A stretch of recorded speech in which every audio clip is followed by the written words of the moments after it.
오늘 하나님께서 우리에게 주신 말씀은 에스겔 7장 1절에서 4절까지의 말씀입니다. 오늘 본문에서 하나님은 너희가 나를 다시 보게 될 거야. 나에게 이런 면도 있다는 것에 놀라게 될 거야. 라고 무섭게 경고하시는데요. 9절입니다. 내가 너를 불쌍히 여기지 아니하며 긍휼히 여기지도 아니하고 내 행위대로 너를 벌하여 너희 가증한 일이 너희 중에 나타나게 하리니 나 여호와가 때리는 이임을 내가 알리라. 심판의 날이 임박했음을 말씀하십니다. 그런데 이날은 이스라엘만이 아니라 하나님께서 다스리는 모든 나라에 반드시 오게 될 날입니다. 심판의 날은 동시에 구원의 날입니다. 우리는 내가 구원받았다고 확신하기 때문에 마지막 날은 나에게 구원의 날이라고 믿으며 삽니다. 이스라엘 사람들도 마찬가지였습니다. 하나님의 날은 우리 이스라엘에게 복된 날, 기쁜 날, 해방의 날, 회복의 날이라고 철석같이 믿고 있었습니다. 그런데 하나님께서 아니라고 말씀하시는 거예요. 아니, 그날은 너희의 행위대로 보응받는 날이야.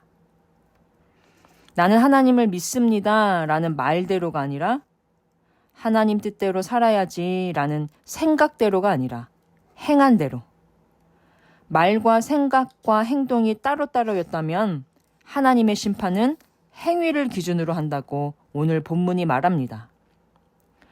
이스라엘의 행위는 가증했다고 성경이 말하고 있습니다. 가증하다는 것은 괘씸하고 얄밉다는 뜻입니다.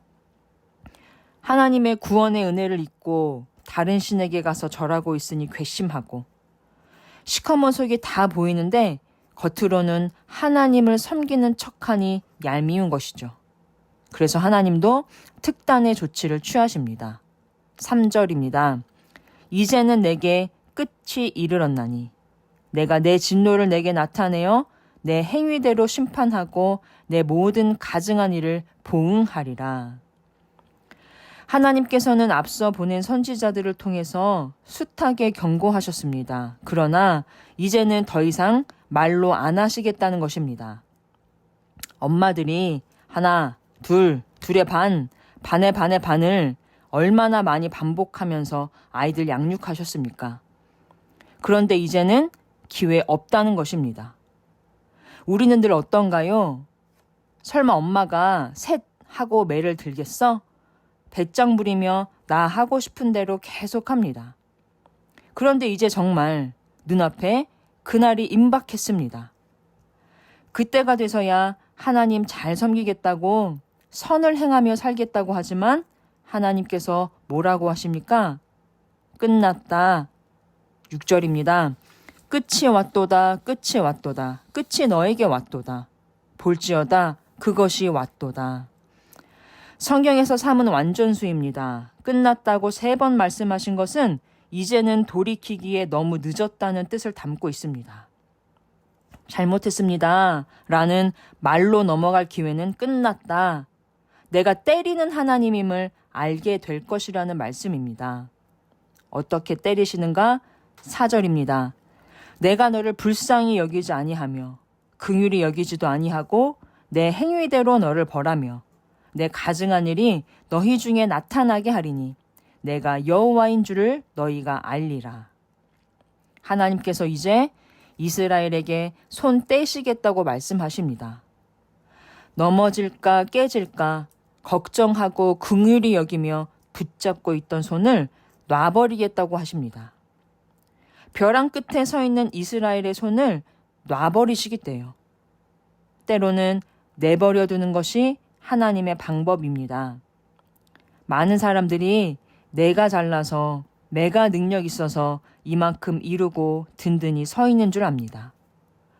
나를 붙잡고 있던 하나님의 손이 거두어지고 나서야 내가 하나님의 은혜로 살아왔음을 깨닫게 됩니다. 하나님의 주되심을 거부한 죄인들은 빌탈길에 놓인 구루마 같은 상태입니다. 하나님께서 우리를 잡아주고 계시기 때문에 이 자리에 있는 것입니다.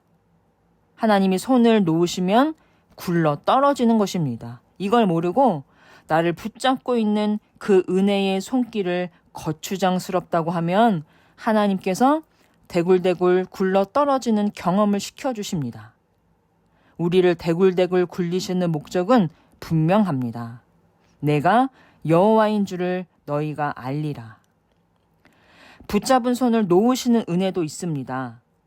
탕자가 빈털터리가 되어 돌아올 것을 아버지는 알았습니다. 그럼에도 달라는 대로 주고 떠나겠다 할 때 붙잡지 않습니다. 철저하게 절망하도록 내버려 둡니다. 그래야 아버지가 생각나고 아버지 집이 최고인 줄을 몸으로 깨닫거든요. 절망에서 소망이 나옵니다.